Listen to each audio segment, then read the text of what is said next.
Doctor Bhimrao Ambedkar साहब की 132वीं जयंती मनाने के लिए उपस्थित हुए हैं।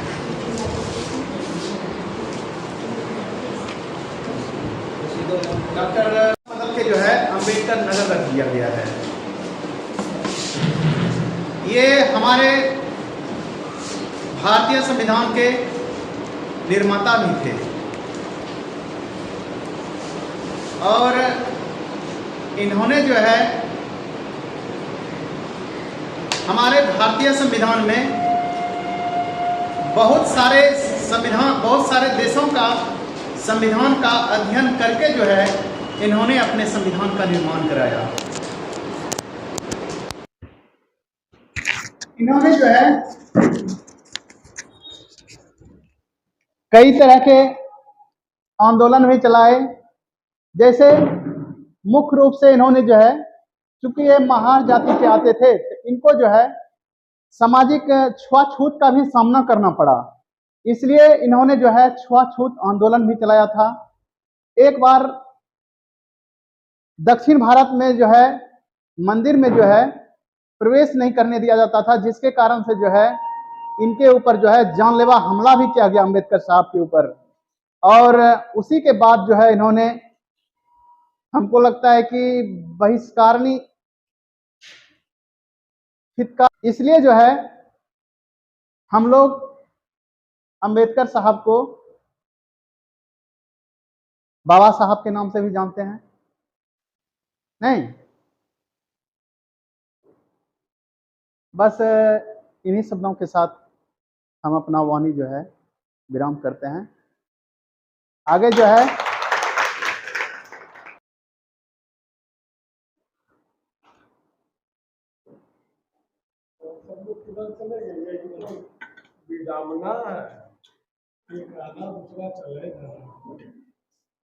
कार्यक्रम में सबको रहना चाहिए, स्थिर रहना चाहिए।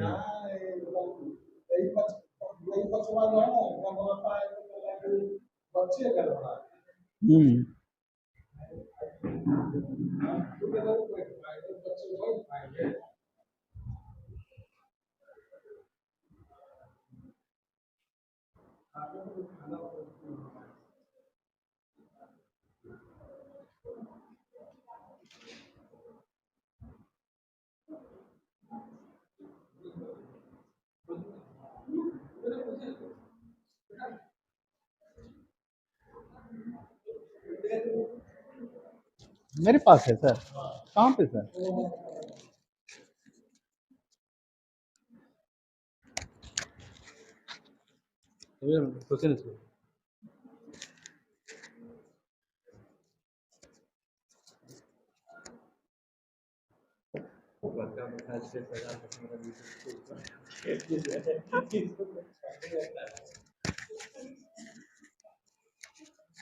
आप ही का हम कभी कभी लगाए हैं, नहीं तो हम कभी ये सब नहीं लगाए। ठीक है, इधर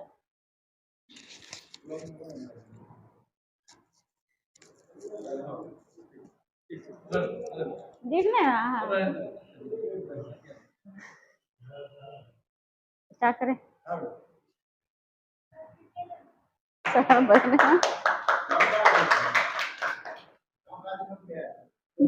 और बीएड कॉलेज धोरैया के प्रशिक्षु और हमारे माननीय सर महोदय और हमारी बच्चियां प्रोजेक्ट धोनी की 9th और क्लास 10th प्लस 11th की भी कुछ बच्चियां हैं।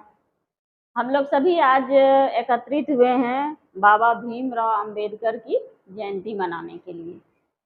तो बाबा भीमराव अंबेडकर जो हैं हमारे देश के महान सपूत हैं। तो जितने भी महान होते हैं, महान व्यक्ति होते हैं, उनका जन्म तिथि हम लोग मनाते हैं और उनको याद करते हैं। उनके जीवन में कितना संघर्ष रहा, उन्होंने क्या हमारे देश को दिया, हमारे देश के लिए क्या किया, वो चीज, वो सारे बातों को हम लोग क्या करते हैं, मतलब सोच देखते हैं जो उनके जीवन में क्या क्या रहा, क्या क्या उन्होंने संघर्ष किया, हमारे देश के लिए किया, उसको देखना है। तो बाबा भीमराव अंबेडकर कोई साधारण पुरुष नहीं थे। उस समय, जिस समय हमारा देश गुलाम था, अंग्रेजों की गुलामी जब हमारा देश झेल रहा था, तो उस समय बहुत सारी तकलीफें और कठिनाई हमारे देश में थी। हमें कोई चीज की स्वतंत्रता नहीं थी। हम कोई भी पढ़ाई अपने मन से नहीं कर सकते थे, किसी मंदिर में नहीं जा सकते थे। और ये भी जानना होगा, जो बाबा अंबेडकर जो थे, वो बहुत ऊंचे कास्ट से भी बिलोंग नहीं करते थे, निम्न श्रेणी के जाति में भी आते थे। और उन्होंने समाज में रह के देखा, जो निम्न श्रेणी के जो कास्ट हैं, उनको समाज में कितना स्ट्रगल करना पड़ता है। अंग्रेज तो हमारे ऊपर जितने शासन करते थे, प्लस हमारा जो देश है, हमारा जो सामाजिक ढांचा है, हमारा जो समाज है, इसमें जितने रहते हैं, जितने भी जाति वर्ग रहते हैं, उनका क्या मंतव्य था सभी कैटेगरी के लिए।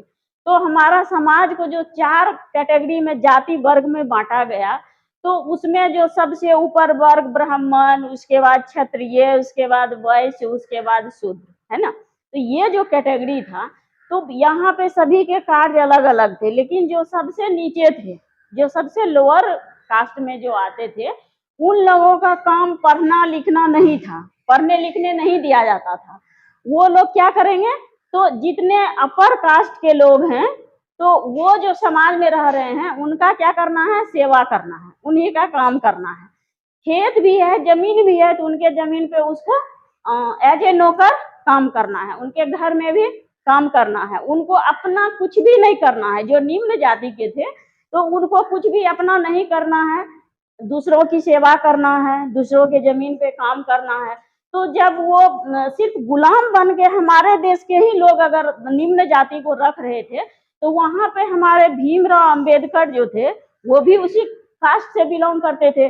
तो उनको पढ़ाई का भी बहुत दिक्कत था, पढ़ाई भी नहीं करने लोग देते थे। जो ऊंचे कास्ट के थे, उन्हें पढ़ाई भी नहीं करने देते थे। नहीं, ये पढ़ेगा क्यों, इसको पढ़ने का अधिकार नहीं है, इसको धार्मिक कार्य में शामिल होने का अधिकार नहीं है, ये धार्मिक कार्य में भी शामिल नहीं हो सकता है, मंत्र का उच्चारण नहीं कर सकता है। ये मतलब हमारा जो सामाजिक ढांचा था, ऐसा बात नहीं है जब भीमराव अंबेडकर जन्म लिए तब ये था, ये हमारा वैदिक नीति भी था, वैदिक काल से ये चला आ रहा था। तो इस तरह की धारणाएं हमारे समाज में थी। तो ऐसी धारणाओं को उन्होंने जमीनी स्तर से देखा, उन्होंने फेस किया, उन्होंने उसको देखा, समझा, जो किस तरह की स्थिति है हमारे समाज में, हमारे देश में, तो इसको हम कैसे दूर करें। तो फिर उन्होंने सबसे पहला काम क्या किया, पढ़ाई किया, एजुकेशन लिया, शिक्षा लिया। शिक्षा हर चीज का तोड़ होता है। शिक्षित आदमी ही बहुत कुछ कर सकता है, सोच सकता है, समाज बदल सकता है, अपने आप को बदल सकता है, परिस्थितियों को भी बदल सकता है। अगर शिक्षा नहीं है तो कुछ भी नहीं है। तो पहला काम उन्होंने क्या किया था, शिक्षा लिया, समाज से लड़ के उन्होंने अपने आप को शिक्षित किया। बहुत मतलब पढ़ाई में भी अच्छे थे, अच्छे अच्छे डिग्री उन्होंने लिए। उसके बाद वकालत की डिग्री भी की। तो जैसे उन्होंने वकालत का डिग्री किया, तो फिर उन्होंने क्या देखा, जो कानून में कितना कुछ रखा है जिसका हम उपयोग नहीं कर पाते हैं। तो कानून की जब डिग्री इन्होंने ली, तब इनको समझ में आया जो हम समाज में, सामाजिक स्तर में अपने आप को कैसे हम ऊंचा कर सकते हैं और समाज से कैसे लड़ सकते हैं। तो वहां पे उन्होंने क्या किया, समाज को बदलने के लिए एक से एक सामाजिक आंदोलन को चलाया। सामाजिक आंदोलन में जैसे सबसे बड़ा जो हमारे समाज में था, छुआछूत का भेदभाव रहता था। मतलब वैसे जो कास्ट है उनको आप आम जो रास्ता है उधर से जाना नहीं है, जो पब्लिक की कुआं है उससे पानी नहीं पीना है, चापाकल से पानी नहीं लेना है, बहुत सारे ऐसे नियम थे। तो सारे नियम को इन्होंने समय समय में ऐसे ऐसे आंदोलन चलाए जिससे आदमी को जागरूक किया। इंसान में जागरूकता आना बहुत बड़ी बात है। किसी भी अच्छी बात को जमीनी स्तर से समझना बहुत बड़ी बात है, जल्दी लोग समझते नहीं है। तो इतना कुछ जब हमारा समाज में इतनी संकीर्णता थी, इतना सारा मतलब दुर्भावनाएं थी, इसको बदलना आसान काम नहीं था। हमारे भीमराव अंबेडकर ने आंदोलन चला के समाज को जागरूक किया और अपने आप को इस लायक बनाया जो आदमी को समझा सके, समाज को बता सके, जो इंसान के बीच में भेदभाव ऐसा नहीं होना चाहिए। तो इसका मेन आधार क्या था? शिक्षा। उन्होंने शिक्षा को ग्रहण किया, उचित शिक्षा को उन्होंने प्राप्त किया और जाना और समाज को उन्होंने दिया। अब है जो इतना सारा चीज होने के बाद सिर्फ आंदोलन चलाने और बहुत कुछ सामाजिक परिवर्तन करने से भी कुछ भी नहीं होता, क्योंकि ये तो है आज बदला नेक्स्ट पीढ़ी नहीं बदले तो हो सकता है ऐसा। तब उन्होंने उस समय जब हमारा देश गुलाम था, हमें जब कोई चीज की स्वतंत्रता नहीं थी, तो जब हमारा आंदोलन भारतीय स्वतंत्रता संग्राम जब चल रहा था, तो उस समय भी इन्होंने अपनी भूमिका उसमें निभाई और बहुत सारे और भी ग्रेट लीडर सब थे, जवाहरलाल नेहरू, सच्चिदानंद सिन्हा, BN रॉय, ये सब जो थे मतलब काफी ग्रेट लीडर थे। इन्होंने क्या सोचा कि हमारे देश में कुछ ऐसा समिति होना चाहिए जो हमारे देश का कुछ एक दस्तावेज, एक कानून का निर्माण करे। तो इन्होंने संविधान का निर्माण में अपना महत्वपूर्ण भूमिका योगदान दिया और संविधान का निर्माण किया। संविधान मतलब क्या? संविधान इनका मतलब कहना था कि हमारे देश में भी जैसे अंग्रेज अपना कानून चलाते हैं, तो हमारा भारत का भी तो कानून होना चाहिए जहाँ पे हम भारतीय नागरिकों का हर चीज की रक्षा हो, हर स्वतंत्रता की रक्षा हो, हर जो भी चीज हम कर रहे हैं उसका एक कानून हो। ऐसा नहीं था। तो फिर इन्होंने संविधान जैसा कानून बनाया। कानून का एक क्या है, बहुत बड़ा दस्तावेज है।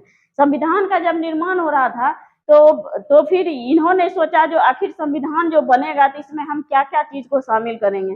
तो हम तभी पूरे विश्व में जितने देश में अच्छे अच्छे संविधान में जो अच्छे अच्छे विलक्षण गुण था, उन गुणों को उठा के हमारे संविधान में इन्होंने डाला और हमारे देश का आज मतलब पूरे मतलब विश्व में सबसे बड़ा लोकतंत्र का ये हमारा संविधान, लिखित संविधान है हमारा देश का संविधान। और हम जानते हैं जो हमारे देश के संविधान में जितना कुछ भी इन्होंने डाला, बहुत महत्वपूर्ण लक्षणों को डाला है और सभी अधिकार के साथ हमारा कर्तव्य को भी जोड़ा है।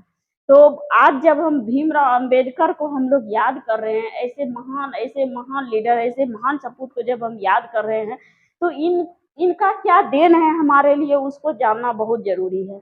आज जो कास्टिज्म हमारे समाज में जो है, जो दिखता नहीं, अब क्यों दिखेगा कैसे? बहुत सारे ऐसे अधिकार है जो आदमी चाह के भी कुछ नहीं कर सकते हैं।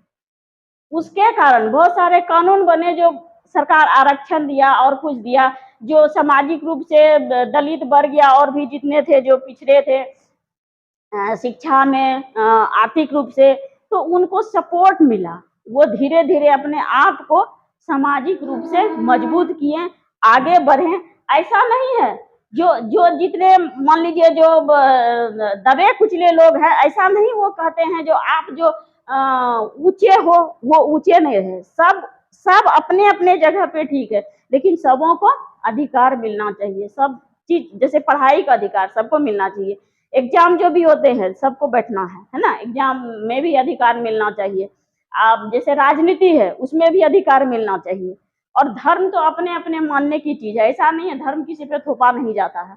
तो भीमराव अंबेडकर जो थे, तो उनका अगर हम लोग देखेंगे तो हमारे देश के लिए, हमारे समाज के लिए इन्होंने बहुत कुछ किया है, जिसके कारण आज हम लोग स्वतंत्र भारत की धरती पे बहुत सारे अधिकार को लेके जी रहे हैं। नहीं तो हमें कुछ भी नहीं था, कुछ भी नहीं था।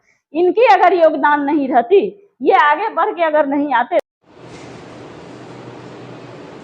आज अंबेडकर दिवस के शुभ अवसर पर आप सभी लोगों का अभिनंदन है। और जैसा कि हम लोग जानते हैं, डॉक्टर भीमराव अंबेडकर को भारत के संविधान का निर्माता कहा जाता है। और यह समझ लें कि जब तक यह अपने देश का संविधान रहेगा, तब तक अंबेडकर का नाम स्वर्णाक्षरों में अंकित रहेगा, याद किया जाएगा। और सिर्फ अपने देश की ही बात नहीं करें, दुनिया के सारे देशों का संविधान का जब बात आएगी तो भारत के संविधान को इग्नोर नहीं किया जा सकता, क्योंकि भारत के संविधान में खुद दुनिया के सारे संविधान से अच्छाई ली गई है। और ऐसे में जब भारत के संविधान का जिक्र आएगा तो बाबा साहब भीमराव अंबेडकर का नाम वहाँ पर फिर पुनः स्मृत होगा। न केवल ये भारत के दृष्टि से, बल्कि पूरे दुनिया के लिए, पूरे मानव समाज के लिए अंबेडकर का नाम लिया जाएगा, याद किया जाएगा। अंबेडकर साहब के बारे में अगर कहें तो यह 3 व्यक्ति से प्रेरित रहे, प्रभावित रहे, बुद्ध, कबीर और ज्योतिबा फुले।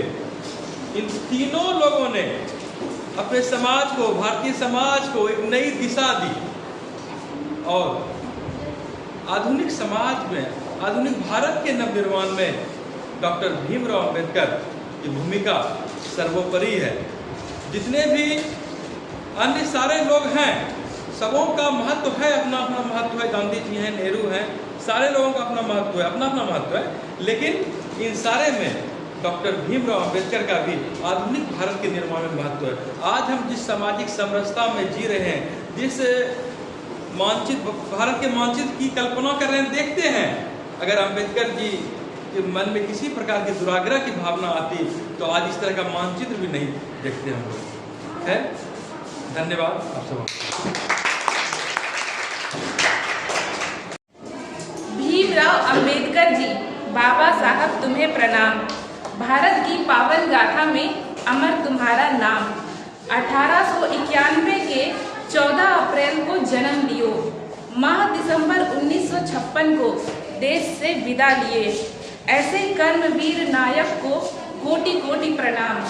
जय हिंद जय भारत का करते सब गुणगान है। दलित समाज सुधारक को बाबा साहब कहते हैं। जलते दीप बनकर सदा हमारे दिल में रहते हैं। देश के लिए जिन्होंने विलास को ठुकराया था, गिरे हुए को जिन्होंने स्वाभिमान सिखाया था, जिसने हम सबको तूफानों से टकराना सिखाया था। देश का वो बौद्ध था अनमोल दीपक जो बाबा साहब कहलाया था। पैदा कब मजहब होते हैं वो तो माने जाते हैं। धर्म कौन सा हम मानेंगे, दिल के भाव बताते हैं। धर्म जाति रोड़े घर बनते, हमको उन्हें हटाना है। लिखी हमेशा किस्मत जाति, श्रम से यह समझाना है। अपना पथ खुद चुन के लोगों उसी पर इठलाए। बाबा साहब के कदमों का करे अनुसरण सुख पावे। जय भीमराव अंबेडकर जी। डॉक्टर भीमराव अंबेडकर जी का जन्म 14 अप्रैल 1891 ईस्वी को मध्य प्रदेश, वर्तमान के मध्य प्रदेश, और जिस समय उनका जन्म हुआ ब्रिटिश के मध्य प्रांत में हुआ था। उनकी प्रारंभिक शिक्षा मध्य प्रदेश में हुई और पढ़ाई के दौरान ही उनको बचपन से ही बहुत, चूँकि वो दलित जाति से आते थे, इसी के कारण उनको बहुत सारी कठिनाइयों का सामना करना पड़ा। जिस तरह के अगर वो विद्यालय पढ़ने जाते थे तो आज के समय में अभी कोई जाति नहीं देखा जाता है कि कौन किस जाति के है, और सब एक साथ बैठकर पढ़ाई करते हैं। लेकिन उस समय बाबा साहेब को विद्यालय से बाहर बैठा दिया जाता था। तो ऐसी सब कठिनाइयों को से लड़कर आगे बढ़ते हुए बाबा साहेब ने कोलंबिया विश्वविद्यालय अमेरिका से और पीएचडी और लंदन इकोनॉमिक्स ऑफ लंदन से पीएचडी की उपाधि धारण की। और उसके बाद जब बाबा साहेब भारत लौटे तो अनेक तरह के आंदोलन, जैसे मनुस्मृति का अंत, ऊंच नीच और जाति प्रथा, इन सब चीज़ों को लेकर बहुत सारे आंदोलन चलाए। मनुस्मृति का दहन, ये वाला की दहाड़ और अन्य इसी तरह के आंदोलन चलाए। और बाबा साहेब अम्बेडकर को भारत के संविधान निर्माता भी कहा जाता है। बाबा साहेब ने 2 वर्ष 11 महीने और 17 दिन के कठिन परिश्रम के बाद संविधान का निर्माण किया और तत्कालीन राष्ट्रपति, भारत के प्रथम राष्ट्रपति डॉक्टर राजेंद्र प्रसाद जी को अपना संविधान तैयार कर सौंपा। और बाबा साहेब अम्बेडकर हमारे भारत के पहले कानून एवं विधि मंत्री भी हुए और कुछ चीज़ों को लेकर कुछ ही दिनों में उन्होंने अपने मंत्री पद का भी त्याग कर दिया। महिला के आरक्षण को लेकर उन्होंने मांग की थी, जो पूरा नहीं हुआ, जिसके कारण उसने अपने पद का त्याग कर दिया। धन्यवाद। आदरणीय शिक्षकगण एवं हमारे सहपाठी एवं प्रिय छात्राओं, आज हम लोग डॉक्टर भीमराव अंबेडकर की जयंती मनाने के लिए एकत्रित हुए हैं। जैसा कि हम लोग जानते हैं, भीमराव अंबेडकर हमारे भारतीय संविधान के रचयिता हैं। उन्होंने हमारे भारतीय संविधान को एक नया रूप दिया, जिससे कि भारत का संविधान पूरी दुनिया में सबसे बड़ा लिखित संविधान के रूप में भी जाना जाता है। भीमराव अंबेडकर एक कुशल नेता, राजनेता, अधिवक्ता एवं समाज सुधारक थे। उन्होंने समाज सुधार करने के लिए बहुत सारे आंदोलन को एक रूप दिया। वो पंथवाद, धर्मवाद, क्षेत्रवाद और के कठोर विरोधी थे। उन्होंने सबको धर्म से ऊपर उठ के वैज्ञानिक सोच को उत्पन्न करने को प्रेरित किया। देश को शिक्षा की ओर ले जाने के लिए, दलितों को शिक्षित करने के लिए उन्होंने एक बहुत बड़े पैमाने पर आंदोलन किया, जिनका असर है कि आज हम लोग समरूप समाज में देख पा रहे हैं। और भीमराव अंबेडकर जैसे कि हम लोगों के कानून एवं विधि मंत्री भी सबसे पहले बने थे। कुछ विवाद के कारण उन्होंने मंत्री पद से त्याग भी दे दिया। भीमराव अंबेडकर एक ऐसे शख्सियत हैं जिन्हें हम लोग सदियों तक याद रखेंगे। उनके किए कार्यों को हम लोग सदियों तक याद करेंगे। धन्यवाद। आदरणीय अध्यापक महोदय, गुरुजन एवं मेरे सहपाठी, आज मैं बहुत खुश हूँ क्योंकि आज मुझे डॉक्टर भीमराव अम्बेडकर के बारे में कुछ कहने का मौका मिला है। मैं संजना कुमारी वर्ग 10 की छात्र हूँ। भीमराव अम्बेडकर को बाबा साहेब नाम से भी जाना जाता है। डॉक्टर भीमराव अम्बेडकर का जन्म 14 अप्रैल 1891 को मध्य प्रदेश के एक छोटे गांव में हुआ था। डॉक्टर भीमराव अम्बेडकर के पिता का नाम रामजी मालोजी सकपाल और माता का नाम भीमाबाई था।